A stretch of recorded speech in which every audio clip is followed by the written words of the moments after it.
Hello दोस्तों, कैसे हैं आप लोग। आई होप आप सभी अच्छे होंगे। मैं आप सभी का गोविंद गुरु जी के चैनल पर स्वागत करता हूं। आज मैं आप सभी के लिए मैथ का मोस्ट इम्पोर्टेंट क्वेश्चन लेकर आया हूं। तो चलिए देखते हैं। क्वेश्चन नंबर 1 में क्या दिया है। एक किराने की दुकान पर सामान का मूल्य सूची निम्न में अंकित है। देखिए यहाँ पे सबका मूल्य दे रखा है, ठीक है। और पूछ रहा है आशीष को 5 किलो चावल, 5 किलो गेहूं का आटा, 250 ग्राम पीसा हुआ धनिया, 250 ग्राम पीसा हुआ मिर्चा, 2 किलो काले चने और शेष बचे हुए रुपये से बिस्कुट के पैकेट खरीदना है। यदि उसके पास 1000 है तो वो कितने बिस्कुट के पैकेट खरीद सकता है। ठीक है, तो देखिए आशीष है, चावल कितना खरीद रहा है, 5 केजी। 5 केजी चावल खरीद लिया। क्या रेट दिया है, 70 रुपया। कितना हो गया टोटल, 350 रुपया। ठीक है, उसके बाद वो क्या खरीद रहा है, गेहूं का आटा। कितना, 5 केजी। तो 5 केजी गेहूं का आटा, आटा का क्या मूल्य दिया है, 45 रुपया। इसको 45 से गुना कर देंगे, कितना आ जाएगा, तो 225 रुपया। ठीक है, उसके बाद क्या खरीद रहा है वो, तो 250 ग्राम पीसा हुआ धनिया। ठीक है, पिसा हुआ धनिया 250 ग्राम का ही दाम दिया है 40 रुपया। ठीक है, तो 40 रुपया जोड़ देंगे इसका। उसके बाद क्या खरीद रहा है वो, 250 ग्राम पिसा हुआ मिर्चा। मिर्चा 250 ग्राम का दिया है दाम 60 रुपया। इसको 60 रुपया यहाँ लिख लेंगे। उसके बाद 2 किलो काले चने। तो चना कितना खरीद रहा है, तो 2 किलो। चना का मूल्य क्या है, 90 रुपया केजी है। ठीक है, तो 90 से इसको गुना कर देंगे, कितना आ जाएगा, 180 रुपया।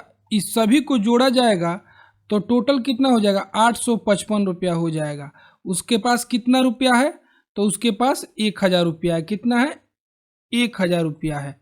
ठीक है, 1000 में से 855 को घटाइएगा तो कितना आ जाएगा, 145 रुपया। कितना आ जाएगा, 145 रुपया। और बिस्कुट का मूल्य कितना दिया है, 20 रुपया दिया हुआ है। तो 20 से जब इसको भाग कीजिएगा तो कितना आ जाएगा, जब 20 से भाग कीजिएगा तो 7.25 आ जाएगा। इसका मतलब क्या हुआ, इसका मतलब हुआ कि वो 7 बिस्कुट खरीद सकता है। ठीक है, इसका मतलब यही हुआ कि वो 7 बिस्कुट खरीद सकता है। इसलिए इस क्वेश्चन का right answer option number B हो जाएगा। इस क्वेश्चन का राइट आंसर क्या हो जाएगा, इस क्वेश्चन का right answer option number B हो जाएगा। ठीक है, नेक्स्ट क्वेश्चन पे चलते हैं। क्वेश्चन नंबर 2 में क्या दिया है, मैं एक 2 अंकों की संख्या हूं। ठीक है, देखिए सभी 2 अंक के संख्या हैं। ठीक है, दहाई के स्थान पर अंक 2 का गुणज है। ठीक है, दहाई पे देखिए 2 का गुणज 2 तिहाई 6, ये भी 2 का गुणज है। 2 दूना 4, ये भी 2 का गुणज है। 2 दूना 4, 2 चौका 8, सभी के सभी क्या है, 2 के गुणज है। और इकाई के स्थान पर 3 का गुणज है। 3 तिरका 9, ये भी 3 का गुणज है। 3 दूना 6, 3 तिरका 9, 3 एकम 3, ये भी 3 का गुणज है। ठीक है, क्या बोल रहा है, दोनों संख्याओं का योग एक अभाज्य संख्या है जो 52 का गुणनखंड है। वह संख्या क्या है, दोनों का योग क्या हो जाएगा, 9 व 6 15। ठीक है, 6 4 10, 9 4 13, 8 3 11। तो देखिए आभाज्य संख्या किसे कहते हैं, आभाज्य संख्या हम लोग उसे कहते हैं जो एक और स्वयं से क्या, स्वयं से कटे, एक और स्वयं से कटे, उसी को आभाज्य संख्या कहते हैं। तो देखिए 11 और 13 यही 2 आभाज्य संख्या है। और बोल रहा है कि 52 का गुणनखंड है। किसका गुणनखंड है, तो 52 का गुणनखंड है। 13 चौका 52। तो इसलिए इस क्वेश्चन का right answer option number C हो जाएगा। इस क्वेश्चन का राइट आंसर क्या हो जाएगा, ऑप्शन नंबर सी इस क्वेश्चन का राइट आंसर हो जाएगा। ठीक है, नेक्स्ट क्वेश्चन पे चलते हैं। क्वेश्चन नंबर 3 में क्या दिया है, एक कार को भाड़ा पर लेने के लिए किराया की दर निम्न है। क्या है, निम्न है। ठीक है, 80 किलोमीटर तक 8 घंटे के लिए 800 रुपया, प्रति अतिरिक्त घंटे के लिए 100 रुपया और प्रति अतिरिक्त किलोमीटर के लिए 10 रुपया। सुनील ने 250 किलोमीटर का सफर ए और बी शहर तक किया। ठीक है। उसने सुबह 7 बजे प्रस्थान किया और उसी दिन शाम 4 बजे वहां पहुंच गया। उसे कितनी राशि देनी होगी? ठीक है, तो देखिए कितना चल रहा है वो, तो 250 किलोमीटर चल रहा है और 80 किलोमीटर के लिए कितना रुपया देना पड़ रहा है? 800 रुपया। तो ठीक है, 80 इसमें से घटा लेंगे, 80 घटा लेंगे, इसके लिए कितना दे रहा है वो? 800 रुपया दे रहा है। और 80 जब घटाइएगा तो कितना आ जाएगा? 170 किलोमीटर और बच जाएगा। और देखिए अतिरिक्त किलोमीटर के लिए 10 रुपया देना है, प्रति अतिरिक्त किलोमीटर के लिए 10 रुपया, यानी 170 किलोमीटर है जिसमें 10 से गुना कर दीजिए। ठीक है, कितना हो जाएगा? तो ये हो जाएगा 1700 रुपया। ठीक है, और बोल रहा है प्रति अतिरिक्त घंटे के लिए 100 रुपया। तो कितने बजे वो चल रहा है? 7 बजे चल रहा है और 4 बजे पहुंच रहा है, और 8 घंटे के लिए ही 800 रुपया लग रहा है। 8 घंटे के लिए 800 रुपया। टाइमिंग देख लेते हैं हम लोग, 7 और 5 12।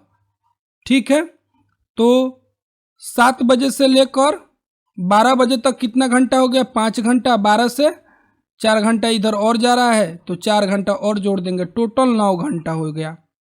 8 घंटा के लिए तो 800 रुपया दे दिया, इसमें 1 घंटा और अतिरिक्त चल रहा है, तो 1 घंटे के लिए देखिए प्रति अतिरिक्त घंटे के लिए कितना देना है? 100 रुपया। तो 100 रुपया इसमें और ऐड कर लेंगे, टोटल कितना हो जाएगा? 2600। कितना हो जाएगा? 2600। तो इस क्वेश्चन का right answer option number B हो जाएगा। इस क्वेश्चन का राइट आंसर क्या हो जाएगा? ऑप्शन नंबर बी हो जाएगा। नेक्स्ट क्वेश्चन पे चलते हैं। अवरोही क्रम में व्यवस्थित करने पर निम्नलिखित में से कौन सी संख्या तीसरे स्थान पर होगी? ठीक है, क्या करना है? अवरोही क्रम में हमको इसको लगाना है और तीसरे स्थान का संख्या बताना है। ठीक है, तो अवरोही क्रम मतलब क्या होता है? घटते क्रम। क्या होता है? घटते क्रम। तो सबसे बड़ा संख्या इसमें देखिए, सबसे बड़ा संख्या ये है, इसको 1 दे रहे हैं, 9.990। ठीक है, सबसे बड़ा संख्या ये हो गया। दूसरा सबसे बड़ा संख्या कौन होगा? तो देखिए ये हो जाएगा 9.909, 2 नंबर पे ये आएगा। 3 नंबर पे ये आ जाएगा 9.099। ठीक है, तो यही इसका राइट आंसर हो जाएगा। इस क्वेश्चन का राइट आंसर क्या हो जाएगा? इस क्वेश्चन का right answer option number B हो जाएगा।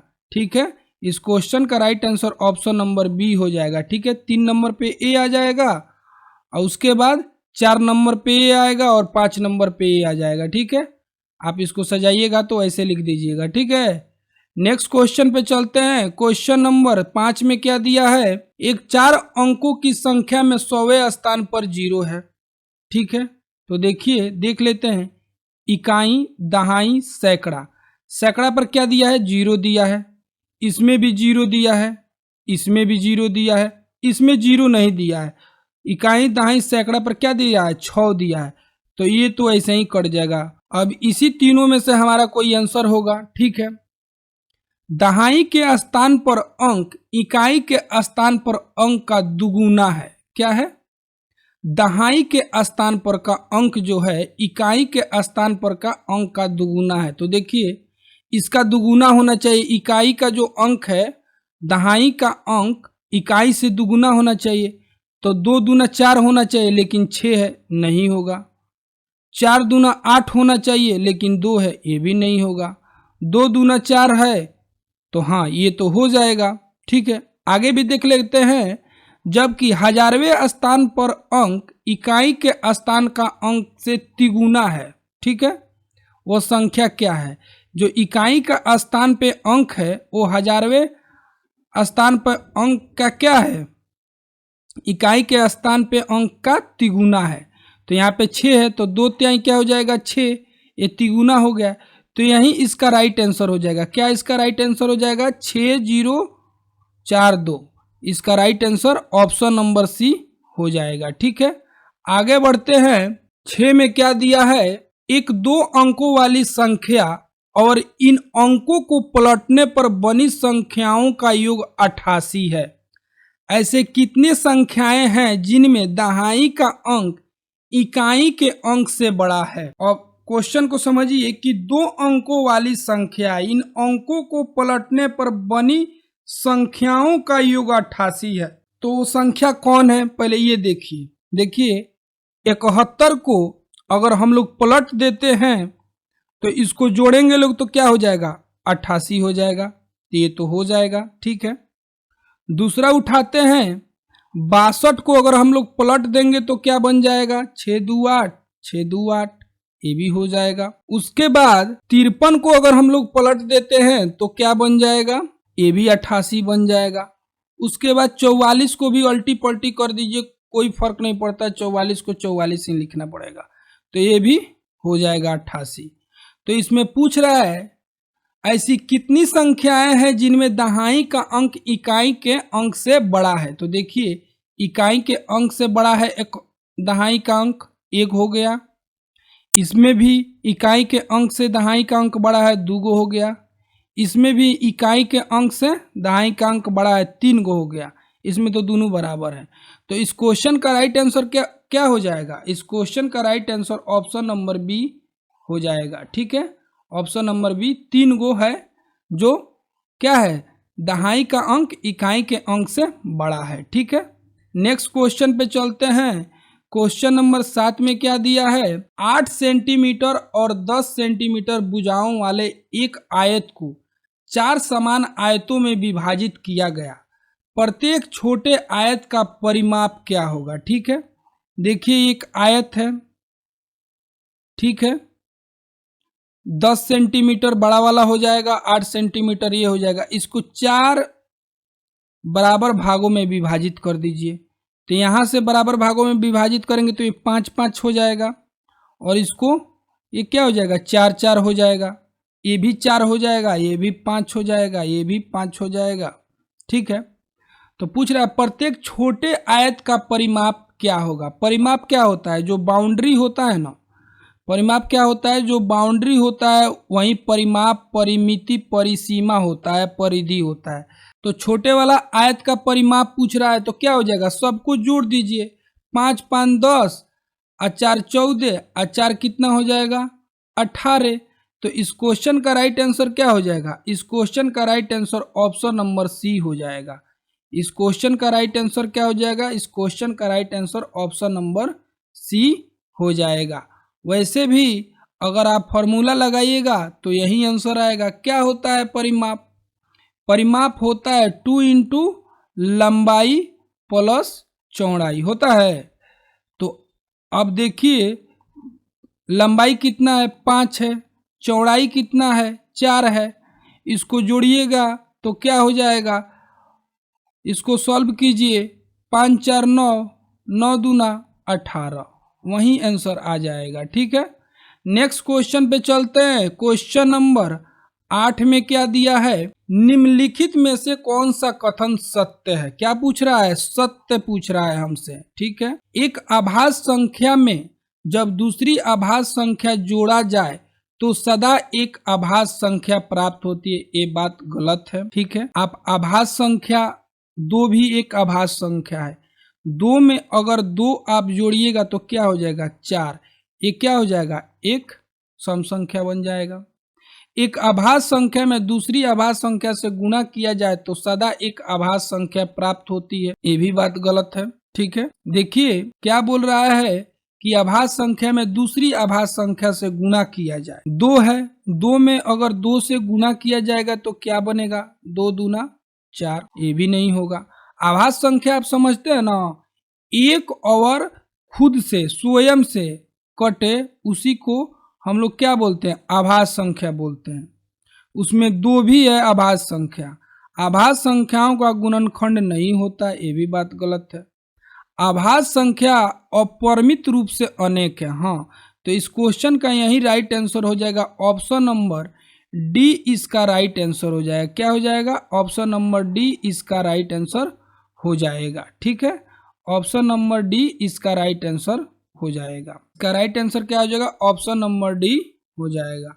नेक्स्ट क्वेश्चन पे चलते हैं। क्वेश्चन नंबर 10 में क्या दिया है, वह संख्या जिसमें 88 और 160 को विभाजित करने पर शेषफल क्रमशः 3 और 7 आएगा, निम्न है। देखिए इस क्वेश्चन को आप लोग ऑप्शन से ही सॉल्व कीजिए तो अच्छा है। देखिए आप 17 को अगर 88 में भाग दीजिएगा तो कितना आएगा, 17 को 88 में भाग दीजिएगा तो 17 पचे 85, ठीक है। ऊपर से कितना उतरा 3, तो देखिए तो ये 3 आप पूछ रहा ही है। उसके बाद 17 को आप 160 में भाग दीजिएगा तो कितना हो, 17 नवा 153, ऊपर से कितना उतरेगा 7। तो देखिए 7 आ रहा है कि नहीं आ रहा है, तो आप ऑप्शन से ही चेक करके इस क्वेश्चन को बना सकते हैं। तो इसलिए इस क्वेश्चन का right answer option number B हो जाएगा। नेक्स्ट क्वेश्चन पे चलते हैं। क्वेश्चन नंबर 10 में क्या दिया है, मालिनी के पास 2 और 5 के सिक्के हैं। किसके सिक्के हैं, 2 और 5 के सिक्के हैं। यदि उसके पास सिक्कों की कुल संख्या 36 है, ठीक है, और राशि 105 है, तो 2 और 5 के सिक्कों की संख्या क्या है, ठीक है। राशि कितना है, टोटल राशि कितना है, 36 है, तो 26 या 10 कितना होता है 36। ये तो ठीक है, ये हो सकता है, चेक करके देखेंगे। 25 गो या 11 गो कितना हुआ, 25 5 30 और 6 36, 6 5 11, ये भी 36 है, ये भी ठीक है। 21 गो और 15 गो कितना होता है, 9 और 6 15, ये भी 36 है, जोड़ लीजिएगा। 24 और 12, 24 और 36 6 36, सभी के सभी 36 सिक्का हैं, ठीक है। सभी के सभी क्या है, 36 गो सिक्का, एक इसमें से कोई भी आंसर हो सकता है। अब इससे चेक करना पड़ेगा, पहले हम इससे चेक कर लिए, कोई इसी से कोई मिल जाता 37 गो सिक्का होता तो उसको डायरेक्ट काट दिया जाता, ठीक है। कम ही ऑप्शन, इसको ऑप्शन से बनाना है तो पहले आप इससे चेक कर लिए, सभी के सभी 36 सिक्के हैं। आगे बढ़ते हैं, सभी क्या हैं, 36 सिक्के हैं, ठीक है। अब देखिए ये क्या है, ये 2 रुपया का सिक्का है, ये 2 रुपया का सिक्का है, ये 2 रुपया का सिक्का, और इधर वाला 5 रुपया का सिक्का है, क्योंकि क्रमशः दिया है। तो 26 गो अगर 2 टकिया होगा तो कितना होगा, 26 दूना 52, और 10 गो पंटकिया होगा तो 50 रुपया, 10 पचे 50, टोटल कितना हो गया, तो 102 रुपया हो गया। हमको लाना है कितना है, 105 रुपया, तो ये तो होगा नहीं। इधर कितना है 25, 25 गो 2 टकिया है तो कितना हो जाएगा, 25 दूना 50, आ 11 गो पंटकिया है तो 11 पचे 55, कितना हो गया टोटल, 50 गो और 55 गो 105 गो। तो देखिए इसको ये फुलफिल कर दिया, तो इसलिए इस क्वेश्चन का right answer option number B हो जाएगा। इस क्वेश्चन का राइट आंसर क्या हो जाएगा, ऑप्शन नंबर बी इस क्वेश्चन का राइट आंसर हो जाएगा, ठीक है। नेक्स्ट क्वेश्चन पे चलते हैं। क्वेश्चन नंबर 11 में क्या दिया है, मान ज्ञात कीजिए। 14.5 को 3 से गुना करना है। आप बोर्डमास का नियम पढ़े होंगे, काको पहले काटिए ता पीछे द भाग, गुना कर धन जोड़ दो तब करे क्या घटाओ। तो काको पहले काटिए ता पीछे द भाग, पहले भाग करना है, ठीक है। आप भाग कीजिए, क्या करना है, 14.5 को 3 से गुना करना है, तो इसको भाग करेंगे तो कितना हो जाएगा, 6 आ जाएगा, 6 तिरका 18, माइनस 3 को 12.5 से गुना करना है, ठीक है। इसको गुना कीजिएगा तो कितना हो जाएगा, ये 50 पैसिया, इसको बाद में गुना किया जाएगा, पहले 14 से गुना कर लिया जाए, 14 त्याई 42, और 50 पैसा को 3 बार गुना कीजिएगा या जोड़ ही दीजिए, क्या हो जाएगा, 1.5 रुपया बन जाएगा। तो 14 त्याई 42, 42 गो और 1.5 गो कितना होगा, 43, तो 43.5 हो जाएगा, ठीक है। इधर 6 बच गया, 12.5 रुपया को 3 से करना है तो पहले 12 से कर लीजिए, 12 त्याई 36 गो और 1.5 गो 37, 37.5 रुपया हो जाएगा इधर, ठीक है। इसको आप एक साथ जोड़ लीजिए तो क्या हो जाएगा, 49.5, ठीक है। और इधर है कितना, 37.5, इसको घटाइएगा तो कितना आ जाएगा, 12 रुपया आ जाएगा।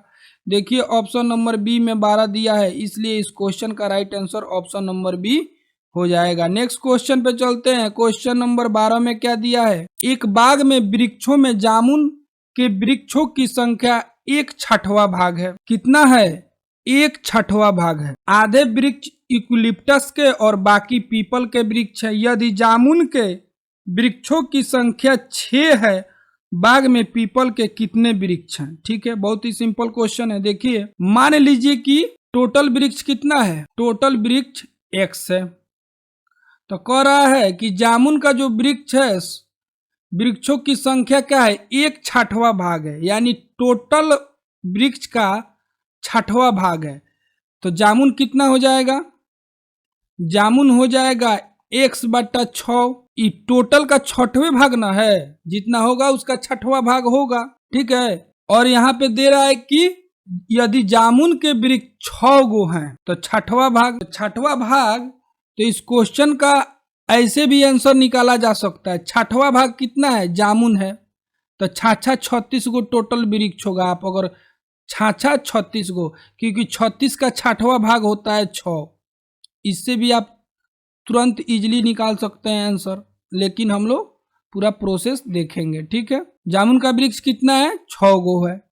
ठीक है, तो इसको 6 लिख दीजिए। जामुन कितना है, टोटल वृक्ष का 6वां भाग, और यहाँ पे दे रहा है कि जामुन का वृक्ष 6 गो है, तो x कितना हो जाएगा, 36। ऐसे भी आप 6वां भाग निकाल रहे हैं तो 36 का 6वां भाग 6 होता है, ऐसे भी निकाल सकते हैं। वहीं आ गया, टोटल वृक्ष हो गया 36। ठीक है, बोल रहा है आधे वृक्ष यूकेलिप्टस के हैं, तो 36 गो का आधा कितना होता है, 18 गो। 18 दूना 36, 18 गो वृक्ष क्या है, यूकेलिप्टस का है। इसको यू से डिनोट कर देता हूं। ठीक है, बच गया कितना, 18 गो। 18 गो में 6 गो क्या हो गया है, जामुन का वृक्ष है, इसको जे से डिनोट कर देता हूं। 6 गो जामुन का हो गया, तो 6 गो घटाइएगा तो 12 6 18, 12 गो बच गया। पूछ रहा है बाकी पीपल के कितने वृक्ष हैं, 12 गो हो जाएंगे। ठीक है, 12 गो क्या हो जाएंगे, पीपल के वृक्ष हो जाएंगे। तो इस क्वेश्चन का राइट आंसर क्या हो जाएगा, इस क्वेश्चन का right answer option number B हो जाएगा। ठीक है, इस क्वेश्चन का right answer option number B हो जाएगा। समझ गए आप लोग, इसको बहुत इजीली तरीका से भी आप बना सकते हैं। अगर आप ऐसे क्वेश्चन को रोज रोज सॉल्व कीजिएगा तो आपको एक्सपीरियंस हो जाएगा ऐसे क्वेश्चन को हैंडल करने के लिए। ठीक है, आगे बढ़ते हैं। क्वेश्चन नंबर 13 में क्या दिया है, एक रेलगाड़ी विशाखापट्टनम से 1 सितंबर 2019 को सुबह 4:48 बजे प्रस्थान करती है और अपने गंतव्य पर 2 सितंबर को 17:37 बजे पहुंचती है। इस रेलगाड़ी की यात्रा का कुल समय है, कब चल रही है, 1 सितंबर को कब चल रही है, वो सुबह में, कब, सुबह में चल रही है, कितने बजे, 4:48। तो अगर 12 को जोड़ देते हैं, 12 मिनट और जोड़ देते हैं, 2 मिनट जोड़ देंगे तो 50 हो जाएगा, और 10 मिनट और जोड़ देंगे तो 60 हो जाएगा, यानी 5 बज जाएगा। तो 12 मिनट और जोड़ देंगे तो क्या बज जाएगा, 5 बज जाएगा। मान के चलिए ये 5 बज गया, कितना, मतलब 12 मिनट जोड़ देंगे तो 5 बज जाएगा। मान के चलिए ये क्या है, 5 बज गया। 12 बजे, क्योंकि 12 से 12 निकालना बहुत आसान होता है, तो अब 12 बजे तक ले चलिए इसको। तो 5 में कितना जोड़ा जाए कि 12 बज जाएगा, तो 7 घंटा जोड़ दीजिएगा तो 12 बज जाएगा। 7 और 5 12, तो आप 7 घंटा और इसमें जोड़ दीजिएगा तो 12 बज जाएगा। और 12 मिनट इसमें का है, कितना है, 12 मिनट इसमें का। आपको समझ में नहीं आ रहा तो एक बार मैं समझा देता हूँ। देखिए कितना है, 12 बजे में से आप 4 घंटा 48 मिनट घटाइएगा तो कितना हो जाएगा। देखिए यहाँ पे 0 है, तो 1 घंटा इसको क्या कीजिए, पैंचा दे दीजिए। तो 1 घंटा पैंचा दीजिएगा ना, तो ये हो जाएगा 11 और ये हो जाएगा 60। ठीक है, 11 घंटा 60 मिनट हो जाएगा। अब इसको घटाइएगा तो 10 में से 8 जाएगा 2, यहाँ बचेगा 5, 5 में से 4 जाएगा 1, 7 और 4 11। देखिए 7 घंटा 12 मिनट आ गया, वहीं हम डायरेक्ट निकाल दिए हैं। आपको समझाने के लिए आप समझिए कि 2 मिनट जोड़ दिया जाएगा। देखिए सीटेट में क्वेश्चनों को हर क्वेश्चन के लिए मात्र 1 मिनट समय देता है। अगर आपको मैथ बनाना है तो सब में से 5-5 मिनट चुराना ही पड़ेगा। ईवीएस में तो आपको 20 मिनट चुराना पड़ेगा। आप कोशिश कीजिए कि ईवीएस को 10 मिनट में ख़त्म कर दें। मैं जब भी एग्जाम सीटेट का दिया हूं तो 10 मिनट में ईवीएस हमेशा ख़त्म कर ही दिया हूं। सबसे पहले ईवीएस स्टार्ट करता हूं, 10 मिनट में ख़त्म कर लेता हूं और 20 मिनट में सीडीपी ख़त्म कर देता हूं। ठीक है, तो इधर से हमको कितना मिल जाता है 20 मिनट और सीडीपी का 10 मिनट, 30 मिनट हमको एक्स्ट्रा मिलता है। मैथ में थोड़ा सॉल्व करना पड़ता है तो समय लगता है। और हिंदी को भी आप 20 से 25 मिनट में बना लीजिए, क्योंकि उसमें गद्य पद पढ़ना होता है तो उसमें भी समय लगता है। ठीक है, और जो समय बचाए हैं उसको मैथ में दे दीजिए। ठीक है, तो 7 घंटा 12 मिनट हो गया।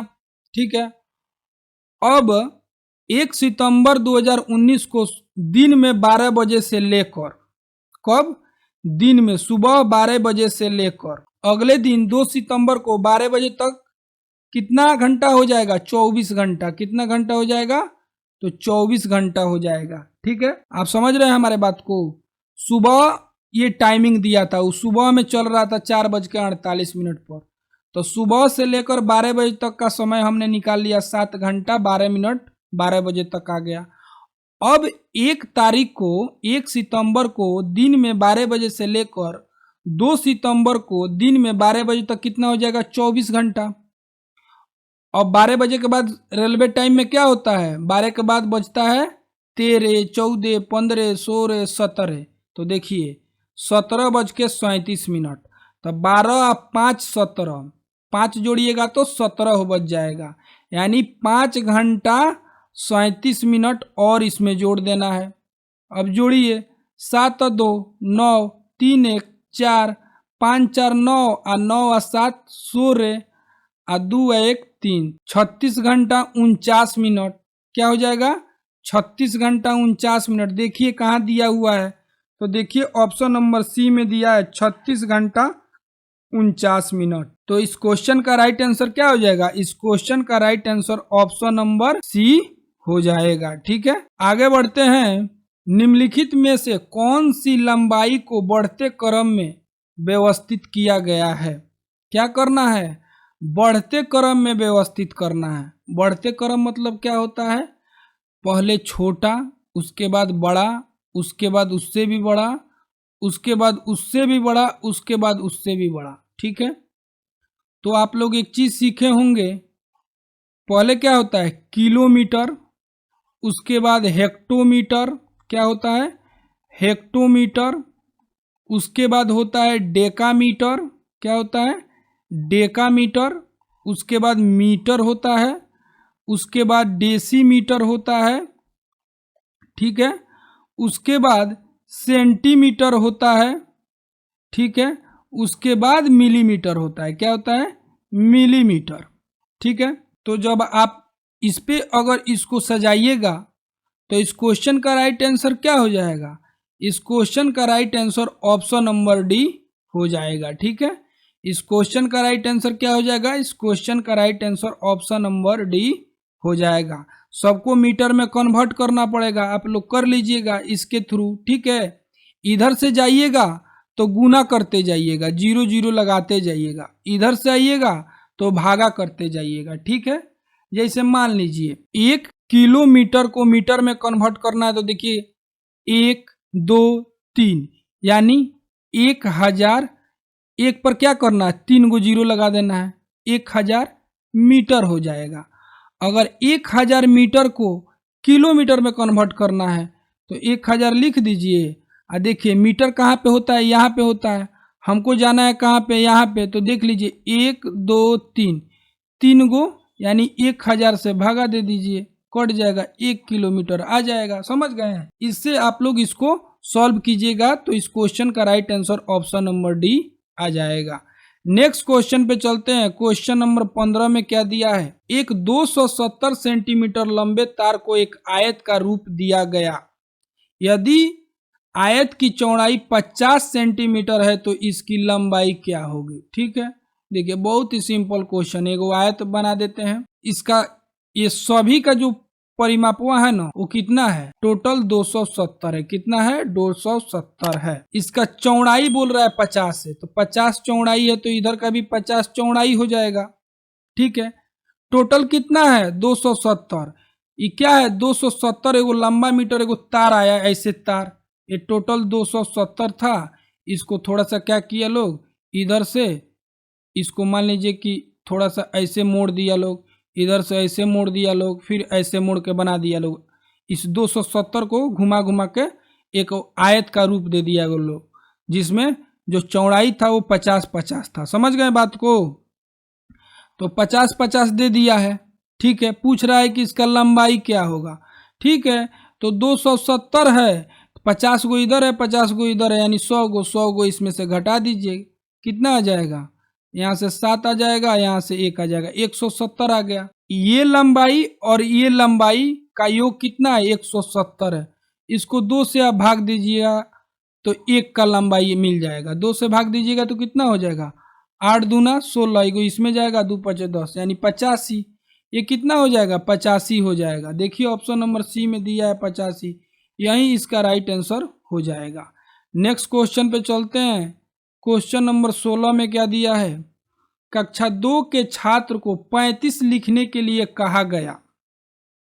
क्या लिखने के लिए कहा गया? 35। तो कुछ ने 305 लिखा। अध्यापक के रूप में आप इसको कैसे संबोधित करेंगे? बच्चा को बोला गया कि 35 लिख दो बेटा, बचवा लिख दे रहा है 305। ठीक है, तो आप क्या कीजिएगा? आप टीचर हैं, यह बात करके कि यह गलत है और उन्हें सही उत्तर प्राप्त करने के लिए कहेंगे? कभी नहीं, ये कभी नहीं कहेंगे कि यह गलत है, तुम सही उत्तर प्राप्त करो। श्याम पट पर सही उत्तर लिख कर, ये भी नहीं करेंगे। उनको अपनी कॉपी में 10 बार उत्तर लिखने के लिए देकर, ये भी नहीं होगा। उन्हें मूर्त पदार्थ से विनियम समझाकर, क्या करना है? मूर्त पदार्थ रखेंगे, जो उसको दिख रहा है सामने दिखाएंगे, दिखाकर समझाएंगे।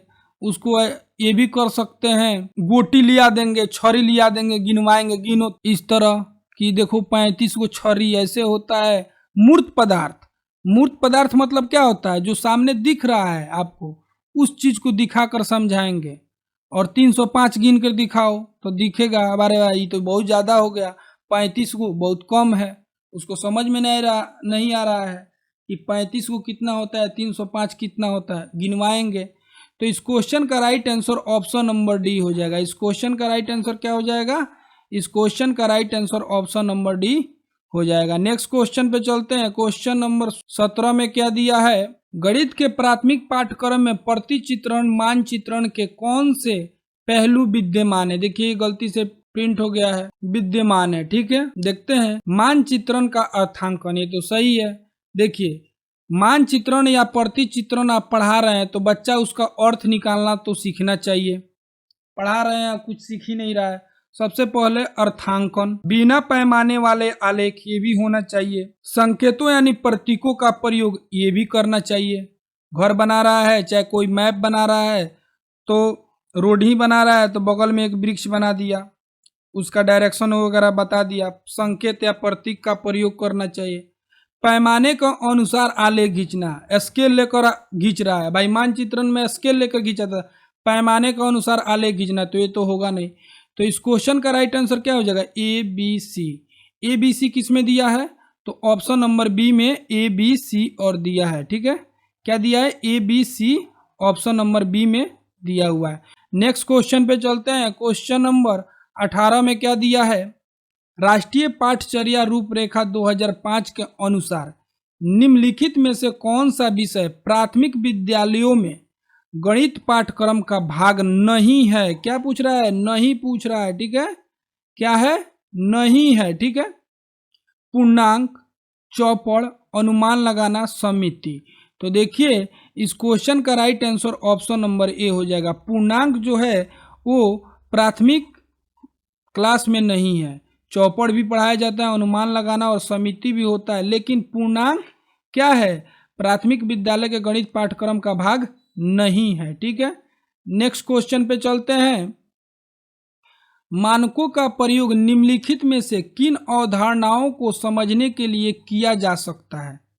ठीक है, किसका प्रयोग? मानकों का प्रयोग। ठीक है, संख्याबोध, भिन्न प्रतिरूप, भिन्न स्थानीय मान आयतन, संख्याबोध प्रतिरूप आयतन, संख्याबोध चौपड़ या टाइलिंग स्थानीय मान। तो देखिए इस क्वेश्चन का राइट आंसर क्या हो जाएगा? इस क्वेश्चन का right answer option number A हो जाएगा। इस क्वेश्चन का right answer option number A हो जाएगा, संख्याबोध भिन्न प्रतिरूप। ठीक है, नेक्स्ट क्वेश्चन पे चलते हैं। क्वेश्चन नंबर 20 में क्या दिया है? निम्नलिखित में से कौन सा कथन सही है? क्या है? सही पूछ रहा है। जब भी सही देगा ना तो आप समझ लीजिए कि 3 गो ऑप्शन देता है जो गलत रहता है, ठीक है, और एक गो सही रहता है। जब पूछता है कि नहीं है तो उसमें 3 गो सही देता है, 1 गो गलत देता है, उसी को ढूंढना होता है, ठीक है। देखते हैं क्या दिया है। समस्या समाधान में लड़के लड़कियों से अधिक योग्य है, ये बात सही है? नहीं। लड़कियों से लड़का क्या है? योग्य है? नहीं है, कभी नहीं है। हाँ, बराबर हो सकता है लेकिन योग्य तो कभी नहीं हो सकता है कि अधिक योग्य है, ठीक है। आजकल लड़की collector, SP, pilot, air force, navy, army, प्रधानमंत्री, मुख्यमंत्री क्या नहीं बन रही है भाई। तो ऐसा कभी नहीं कहा जा सकता है कि लड़के लड़कियों से अधिक योग्य हैं, ठीक है। ग्रामीण पृष्ठभूमि से आने वाले बच्चे गणित में क्या कठिन लगता है? जो ग्रामीण पृष्ठभूमि से बच्चा आता है उसको क्या होता है? गणित कठिन लगता है, ये बात सही है? नहीं भाई, ग्रामीण बच्चे तो और गणित में ज्यादा टैलेंटेड होते हैं, भले उसको फिजिक्स विजिक्स नहीं आता है, केमिस्ट्री बायोलॉजी नहीं आता, लेकिन गणित तो साफ फाड़ देते हैं, ठीक है। अध्यापक के विचार का असर गणित सीखने वाले के प्रदर्शन पर होता है, ये बात सही है। ये बात क्या है? सही है। अध्यापक का जो विचार होता है उसका असर गणित सीखने वाले के प्रदर्शन पर होता है। तो इस क्वेश्चन का ऑप्शन नंबर सी एक ही जो है वही सही हो जाएगा, ठीक है। इस क्वेश्चन का right answer option number C हो जाएगा, ठीक है। नेक्स्ट क्वेश्चन पे चलते हैं। क्वेश्चन नंबर 21 में क्या दिया है? प्राथमिक कक्षा के विद्यार्थियों को आंकड़ों का संग्रह और अर्थांकन पढ़ाने के लिए निम्नलिखित में से कौन सी योजना उत्तम है? ठीक है। अभ्यास के ढेर सारे प्रश्न उपलब्ध कराना। आप अभ्यास करवाइएगा तो क्या आंकड़ों का संग्रह का पता चलेगा? कभी नहीं। अभ्यास से कभी भी आंकड़ों का संग्रह नहीं हो सकता है। विद्यार्थियों से सर्वेक्षण का संचालन करवाना, हाँ हो सकता है, यही इसका राइट आंसर हो जाएगा। आगे भी देख लेते हैं। कक्षा में क्यूज प्रश्न उत्तरी का संचालन करना नहीं होगा।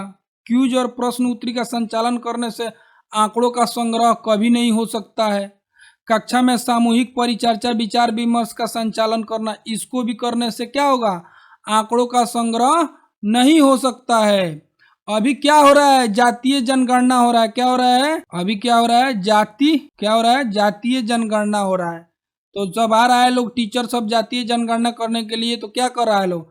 आंकड़ों का संग्रह कर रहा है लोग। क्या करने से? सर्वेक्षण करने से। वो लोग घूम घूम के सर्वेक्षण कर रहा है, घर में जा रहा है, पूछ रहा है कि क्या है, कितना खेत है, कितना घर है, कितना कौन कौन मोबाइल रखता है, कितना आपका आमदनी है, ठीक है, बाइक आपके नाम पे है कि नहीं, 4 चक्का रखे हैं कि नहीं। तो उससे क्या हो रहा है? आंकड़ों का संग्रह हो रहा है। किससे? सर्वेक्षण करने से। घर घर जाकर सर्वेक्षण का संचालन कीजिएगा, तभी ही आंकड़ों का संग्रह हो पाएगा। देख रहे हैं ना, जातीय जनगणना में टीचर सब क्या कर रहा है? आंकड़ों का संग्रह कर रहा है। किस जाति के हैं, ठीक है, कितने आपके बच्चे हैं, सब लिख के ले जा रहा है, सब टोटली, ठीक है। तो सर्वेक्षण करने से ही क्या होगा? आंकड़ों का संग्रह हो पाएगा। तो इसलिए इस क्वेश्चन का right answer option number B हो जाएगा। नेक्स्ट क्वेश्चन पे चलते हैं। क्वेश्चन नंबर 22 में क्या दिया है? एक विद्यार्थी कहता है कि समोसे का आकार त्रिभुज जैसा है। वह ज्यामितीय विवेचन वेन हिले, ये क्या होगा? वेन हिले, चैन हिले हो गया। वेन हिले के अनुसार किस स्तर पे है? 0, 1, 2, 3। तो इस क्वेश्चन का right answer option number A हो जाएगा। इस क्वेश्चन का राइट आंसर क्या हो जाएगा? इस क्वेश्चन का right answer option number A हो जाएगा। देखिए क्या होता है, जब बच्चा अपने दिमाग में क्या अपने मान लीजिए उसका दिमाग है, दिमाग में किसी चित्र को देखा और उसको बेन हिले के ज्यामितीय विवेचन में जब बच्चा 0 स्तर का होता है ना, स्तर 0 का, समोसा देखा तो उसको बोल दिया त्रिभुज, ठीक है। उसी तरह वो घर का जब दरवाजा देखेगा ना तो क्या बोलेगा? आयत बोल देगा, आयत, ठीक है। रोटी देखेगा तो बोल देगा सर्कल, वृत्त बोल देगा। सूर्य या चंदा मामा को देखेगा तो उसको भी वृत्त बोल देगा। तो किससे? किसी से वो उसके दिमाग में छवि बन गया कि अच्छा सर्कल ऐसे होता है गोल, रोटी भी गोल होता है, तो ये सर्कल है, उससे वो कंपेरिजन करने लगता है। ठीक है, वेन ही लेके ज्यामितीय विवेचन में जब बच्चा 0 स्तर में रहता है तो स्तर 1 में, इसको हम लोग जासूसीकरण या विजुअलाइजेशन या मानसिक चित्रण, 3 गो नाम है, आप लोग याद कर लीजिएगा। यहाँ 0 स्तर हटा के बोल देगा जासूसीकरण, तो आपको जासूसीकरण आंसर मारना पड़ेगा। विजुअलाइजेशन मानसिक चित्रण कुछ भी लिख देगा तो आपको उसी को आंसर करना पड़ेगा। ठीक है, नेक्स्ट क्वेश्चन पे चलते हैं। क्वेश्चन नंबर 23 में क्या दिया है, निम्नलिखित में से किस संरचनात्मक रचनावादी गणित कक्षा का लक्षण माना जा सकता है। गणितीय परिभाषाओं को कंठस्थ करने के लिए उच्च मान देना। देखिए कंठस्थ करना ये सीधे निगेटिव वर्ड है, इसको ऐसे ही काट दीजिए। परिभाषा निगेटिव वर्ड है, इसको ऐसे ही काट दीजिए। यहाँ पे देखिए केवल दिया, ये भी निगेटिव वर्ड है, इसको भी ऐसे ही काट दीजिए। अध्यापक का केवल सही उत्तरों को केंद्रित करना गलत है। विद्यार्थियों द्वारा की गई त्रुटियों को ज्ञान का महत्वपूर्ण स्रोत समझना। हाँ, बच्चा अगर कोई गलती कर रहा है, गलती करने से ही ना सीखता है भाई। त्रुटि या गलतियां क्या है, अधिगम प्रक्रिया का भाग है। क्या है, अधिगम प्रक्रिया का भाग है, अधिगम प्रक्रिया का भाग है त्रुटि या गलतियां। तो महत्वपूर्ण स्रोत समझना चाहिए, गलती करके ही बच्चा सीखता है, जब तक गलती नहीं करेगा सीखेगा नहीं। ठीक है, तो इसलिए इस क्वेश्चन का right answer option number C हो जाएगा। ठीक है, इसमें बोल रहा है कि विद्यार्थियों को पारस्परिक क्रियाओं के लिए हतोत्साहित करना। अरे हतोत्साहित नहीं करना है, प्रोत्साहित करना है, लेकिन यहाँ पे हतोत्साहित दे रहा है तो ये भी नहीं होगा। ठीक है, तो इस क्वेश्चन का right answer option number C हो जाएगा। नेक्स्ट क्वेश्चन पे चलते हैं। क्वेश्चन नंबर 24 में क्या दिया है, गणित के स्वरूप के संदर्भ में निम्नलिखित में से कौन सा सही नहीं है। देखिए यहाँ पे निगेटिव पूछ रहा है, तो जब भी निगेटिव पूछता है ना तो 3 गो सही रहता है, वो गलत रहता है, बस उसी को ढूंढना है। वैसा बात लिखे रहेगा कि आपको स्पष्ट दिखाई देगा। ठीक है, देखिए गणित में प्रतिरूपों और संबंधों की पढ़ाई सम्मिलित है, बात सही है।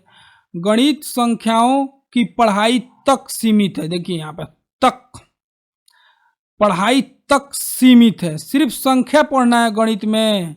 गणित में संख्याओं की पढ़ाई तक सीमित है, देख रहे हैं ना, यही निगेटिव मिल गया, यही आपका आंसर हो जाएगा। ठीक है, गणित में आमूर्तीकरण और मानस दर्शन दृश्यीकरण सम्मिलित है, बात सही है। गणित वास्तविक संसार से जुड़ा है, ये भी बात सही है। जो पढ़ रहे हैं, जा रहे हैं बाजार में, आलू 1 किलो दे दो, कैसे बा हो, तो आलू बाटे 15 रुपये किलो, तो आप गणित समझ गए। 5 किलो लिए हैं तो 15 पचे 75 आप दे दिए, तो गणित का वजह से न दिए, तो वास्तविक संसार से क्या है, गणित जुड़ा हुआ है, ये भी बात सही है। तो इस क्वेश्चन का right answer option number B हो जाएगा। नेक्स्ट क्वेश्चन पे चलते हैं। क्वेश्चन नंबर 25 में क्या दिया है, निम्नलिखित में से क्या विद्यार्थियों में त्रिविमीय यानी दिक् स्थान समझ को विकसित करने के लिए संभवत उपयुक्त नहीं है। देखिए यहाँ पे भी नहीं दे दिया, आपको बताया था ना, इसमें भी 3 गो क्या होगा, सही होगा, ये वो गलती होगा। अब त्रिविमीय समझिए, 2D आप लोग जानते हैं, 2D क्या होता है, x और y होता है, और 3D क्या होता है, x y और z होता है। ठीक है, ये y हो गया, ये x हो गया, और ये क्या हो गया, ये x हो गया, और ये z हो गया। ठीक है, तो इसको हम लोग 3D बोलते हैं। आप जो अपने घर में कोई भी चीज़ देखते हैं वो 3D में देखते हैं, उसका लंबाई, ऊंचाई, चौड़ाई सब देखते हैं। ठीक है, लेकिन चीटी उटी होती है तो वो 2D देखती है, वो आप उसको दिखाई ही नहीं देंगे कि इतना लंबा है, वो 2D देखती है। ठीक है, ऊंचाई नहीं देख सकती है, वो x और y देखती है। ठीक है, लंबाई, चौड़ाई, ऊंचाई आप देख सकते हैं। ठीक है, तो उसी को बोल रहा है कि आप कैसे समझ को विकसित करने का संभवत उपयुक्त नहीं है। जो 4 को दिया है उसमें ढूंढना है कि कौन जो है उससे आप 3D का समझ नहीं पाइएगा, 3D उससे आप समझ नहीं पाइएगा। ठीक है, तो देखते हैं, भारत के मानचित्रों में विभिन्न शहरों के बीच दूरियों का परिकल्पना करना। बताइए, मानचित्र बनाया हुआ है, भारत का मानचित्र मान लीजिए ये है। ठीक है, इसमें आप दूरी मान लीजिए ये गुजरात है, गुजरात से दिल्ली का दूरी आप खोज रहे हैं, तो क्या आप इसमें ढूंढ पाइएगा, इसमें 3D में आप समझ पा रहे हैं, नहीं, कभी नहीं समझ पाइएगा, ये होगा ही नहीं। ठीक है, तो यही इसका राइट आंसर हो जाएगा। फिर भी हम लोग आगे देख लेते हैं। इसकी कल्पना करना कि दी हुई रेखाओं को मोड़ने से एक कागज का टुकड़ा कैसा दिखेगा। कल्पना कर रहा है कोई लड़का कि वो कागज है, मान लीजिए ऐसे कागज है, इसको मोड़ दिए, फिर ऐसे मोड़ दिए, फिर ऐसे मोड़ दिए, तो वो तो दिमाग में 3D आकलन कर ले रहा है। चाहे मोड़ के भी देखेगा तो 3D बना देगा, कुछ वर्ग बना देगा, आयत बना देगा, त्रिभुज बना देगा, वृत्त बना सकता है, कुछ भी मतलब 3D टाइप का गेंदा बना देगा, गोल ऐसे लपेट कर, ऐसे कागचवा का गोल गोल गोल गोल लपेट के गेंदा बना देगा और लगेगा मास्टर साहब को मारने। आप देखते हैं ना पीछे से गोलियां का फेंक देता है, वो क्या है, वो 3D है, पूरा गोल हो गया, ठीक है, तो 3D हो जाएगा। तो इससे तो हो जाएगा। निर्देश देना कि विद्यालय से घर कैसे जाया जा सकता है, इससे भी 3D का इमेज दिमाग में क्रिएट होगा, ठीक है। पेंसिल का ऊपरी दृश्य और पार्श्व दृश्य को सुमेलन करना, ठीक है। ये मान लीजिए पेंसिल है, आप इसका ऊपरी दृश्य ऐसे गोल बना दिए, ठीक है, और ऊपर से लड़का देख रहा है तो क्या है, 3D देख रहा है ना।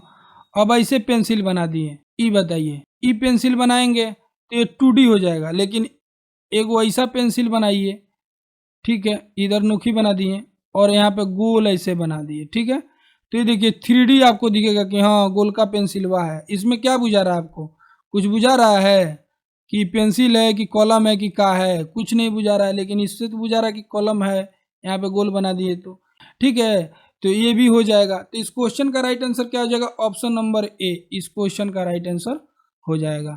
नेक्स्ट क्वेश्चन पे चलते हैं। क्वेश्चन नंबर 26 में क्या दिया है, समतल आकृतियों के क्षेत्रफल को मापने के संदर्भ में निम्नलिखित में से कौन सा कथन सही नहीं। फिर से निगेटिव क्वेश्चन आ गया। इसमें भी क्या होगा, 3 गो सही होगा, एक गलती होगा, उसी को ढूंढना है, ठीक है। देखते हैं, विद्यार्थियों को अवसर दिया जाना चाहिए कि वो विभिन्न सूत्रों को खोजें। बात तो सही है, आप विद्यार्थी को खोजने के लिए अवसर दीजिएगा तो बहुत अच्छी बात है ना। क्योंकि जिन पियाजे क्या बोले थे कि बच्चा क्या है, नन्हा वैज्ञानिक है, खोजबीन करता है। बच्चा खोज कर सीखेगा तो ज़्यादा समझेगा, ठीक है।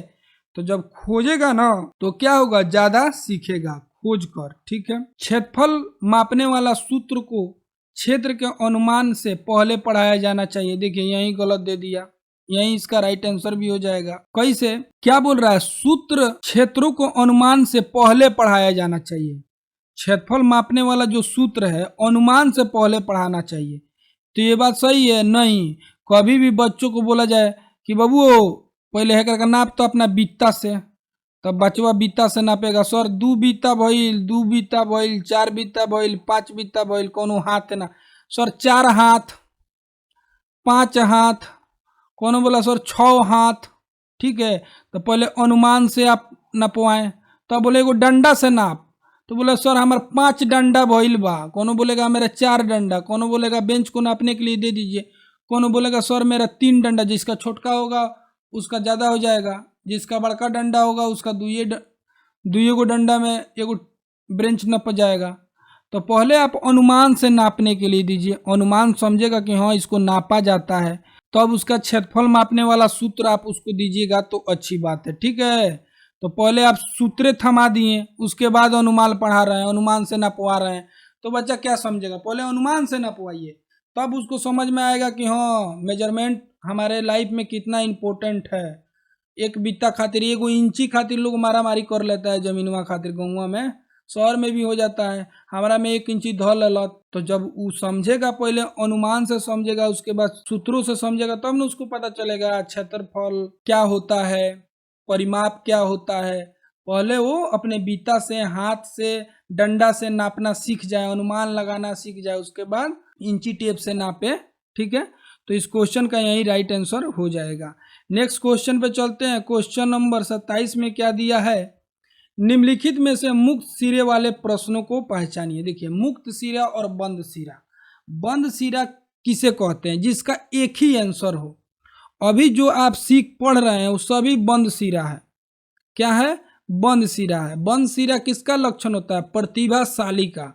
आप कोई भी एग्जाम देते हैं, किसी भी चीज़ का नहीं, बीपीएससी लेवल का नहीं बोल रहे हैं जिसमें सब्जेक्टिव लिखना होता है, दरोगा, सीजीएल वगैरह का आप जब एग्ज़ाम देते हैं, एमसीक्यू देते हैं, तो सभी क्या है, वो बंद सिरे वाला प्रश्न पूछता है जिसका एक ही आंसर होता है। मुक्त सिरे वाला प्रश्न मतलब क्या हुआ, जिसका बहुत सारा आंसर हो जाएगा। ठीक है, क्या हो जाएगा, जिसका बहुत सारे आंसर हो जाएगा। किसी बच्चा से पूछ दिया जाए कोई 2 अंकों का संख्या जोड़कर बताओ जिससे 15 हो जाए, तो कौनो बोल देगा सर 10 + 5 15, कौनो बोलेगा सर 9 + 6 15, कौनो बोलेगा सर 8 + 7 15। मैंने सब बचवा का अलग अलग आंसर आएगा। समझ रहे हैं बात को।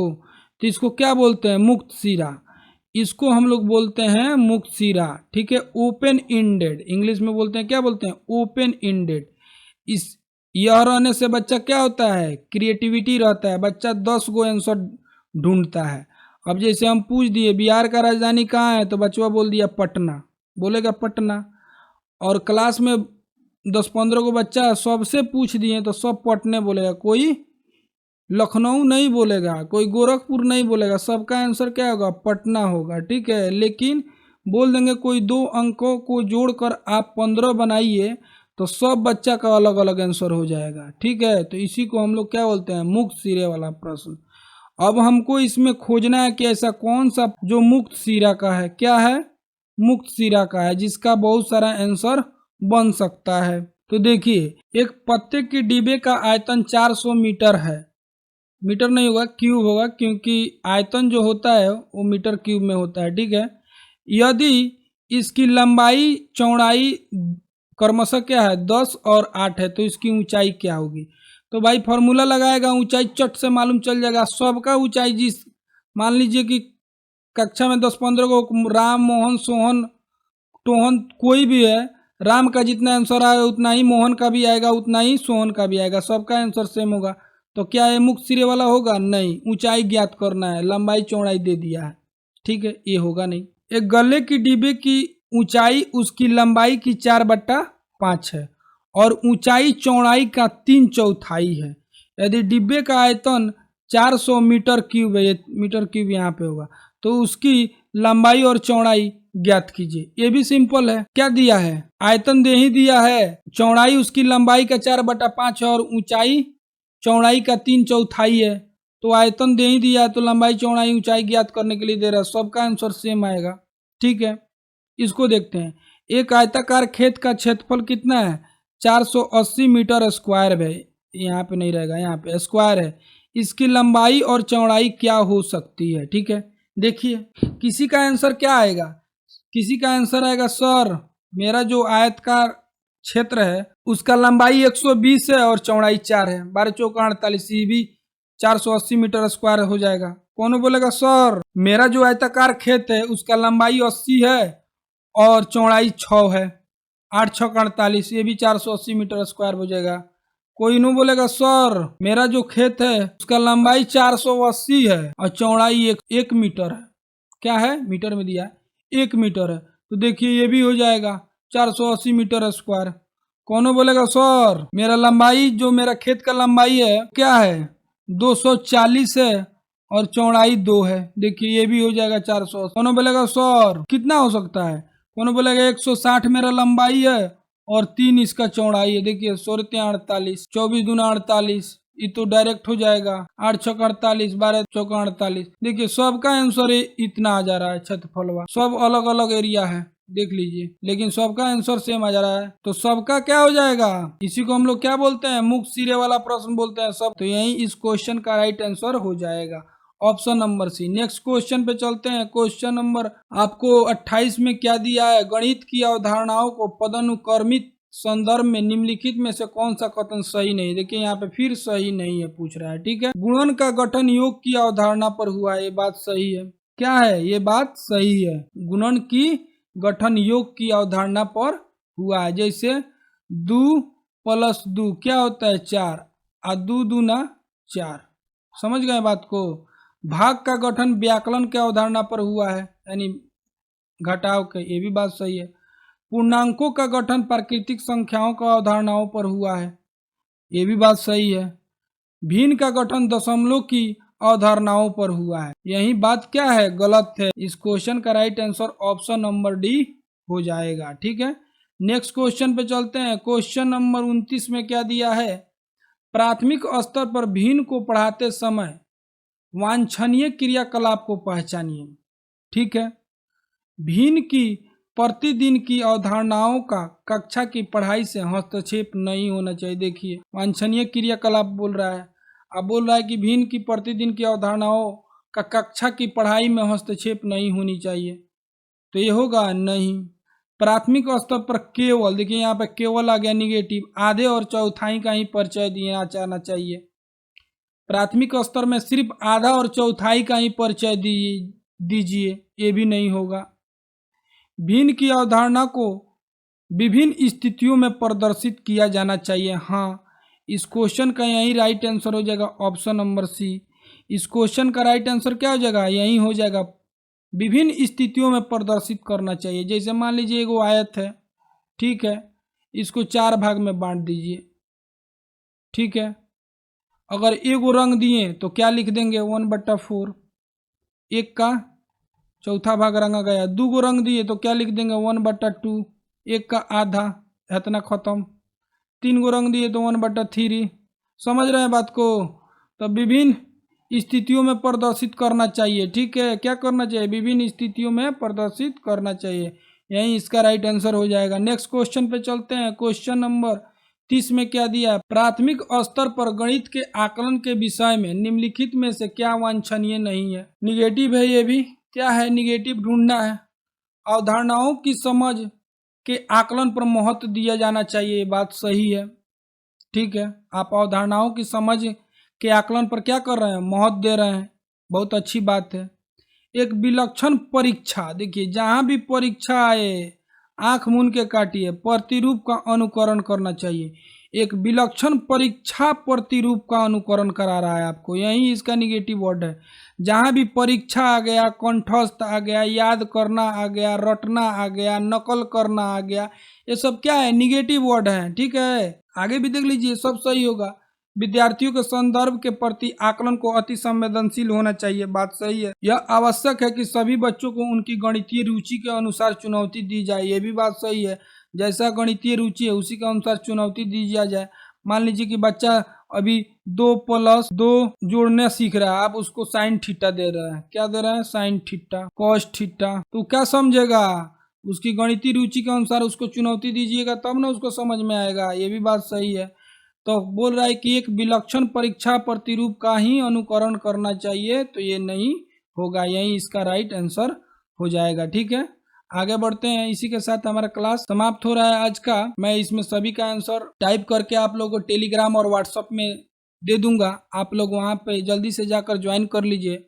अगर आप लोगों को मेरा वीडियो पसंद आ रहा है तो लाइक जरूर कीजिए। देखिए देख रहे हैं सभी लेकिन लाइक नहीं कर रहे हैं। ठीक है, आप लोग लाइक कीजिए, शेयर भी कीजिए, बहुत ही मेहनत लगता है इसको पीपीटी पे लिखना पढ़ाना, बहुत मेहनत लगता है। ठीक है, तो इसको शेयर भी कीजिए और सब्सक्राइब भी कीजिए। सब्सक्राइब आप लोग करते नहीं हैं, ठीक है, देखते बहुत लोग हैं लेकिन सब्सक्राइब नहीं करते हैं। ठीक है, सब्सक्राइब भी कीजिए। चलिए तो मिलते हैं फिर किसी नेक्स्ट वीडियो में, तब तक के लिए धन्यवाद।